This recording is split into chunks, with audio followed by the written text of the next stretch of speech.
Là, il y a 47 gestes à faire pour servir une bière, mais on ne les demande pas tous. Ce qui nous intéresse, c'est juste le service et la qualité du service. La première chose qu'on regarde, c'est si le verre est bien lavé. Parce que s'il y a des bulles dans un verre, ça veut dire qu'il est sale. La deuxième chose, si la personne dégorge bien, parce qu'il y a des petites bactéries qui vont se mettre dans le tuyau, il ne faut pas qu'elle tombe dans la bière, évidemment, ça ne serait pas bon. Et puis, bien cleaner le verre à 45 degrés, ne pas être trop, ne pas toucher la mousse, ne pas toucher le bec, être suffisamment bas pour aérer, arrêter au bon moment et couper correctement en soulevant à 45 degrés, la mousse, pas la rabattre dans le verre, la soulever, et on a un petit dôme qui se fait.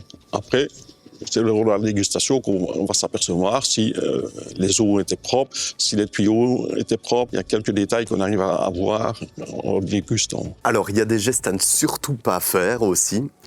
Comme plonger le bec dans la bière. Ça, c'est vraiment le geste à pas faire. Et pourtant, on le voit beaucoup, ce geste-là. Oui. Alors, quand vous faites ça, deux problèmes. Le premier, les bactéries qui sont sur le bec ou dans votre bière.